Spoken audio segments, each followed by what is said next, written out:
I want to thank our witnesses for being here today, and I'm going to do something I don't think I've ever done before in an opening statement. I'm going to read from a couple of the individuals. Mr. Travis, Mr. Greenwald I read their full statements last night, very compelling testimony. I'm going to read from part of those because I think they capture what the situation truly is. Let me start with Mr. Travis's written testimony. He says this: algorithms are designed by humans and the results are monitored. Facebook can make any site soar in popularity or crush their traffic, and they can do it in an instant.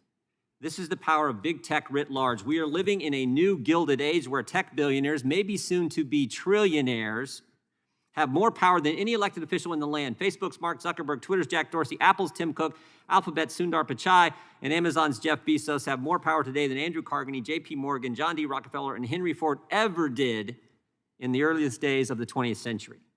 These modern-day tech monopolists can pick presidential election winners, control our national debates, decide whose voice is heard, whose voice is not heard. The Supreme Court no longer decides what the law of the First Amendment is in this great country. These tech executives do. In practice, big tech controls the country, and they control the country by deciding what we see.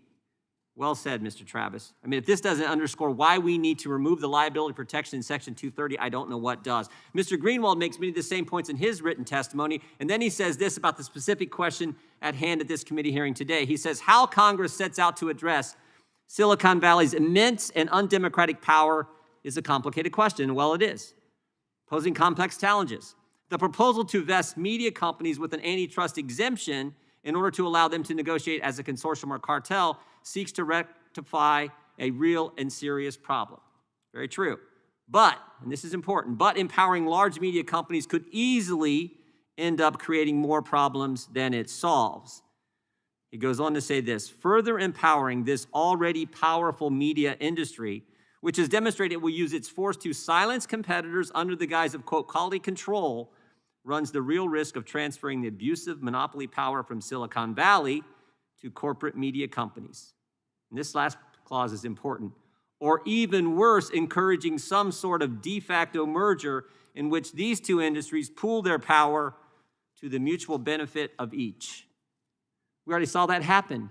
We saw it in last fall's election.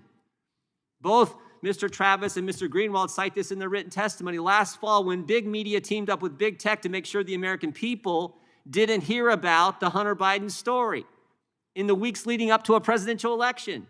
So we've already seen them team up against we the people.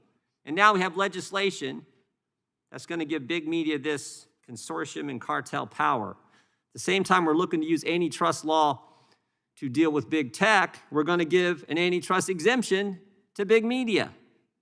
Maybe that's the right course, but I got real questions about that, whether we should move in that direction. So I look forward to hearing from our witnesses. I want to thank them again for coming, particularly Mr. Travis, who traveled here in person. I appreciate his good work, and we look forward to a chance to hear from each of our witnesses, Mr. Chairman. And with that, I yield back.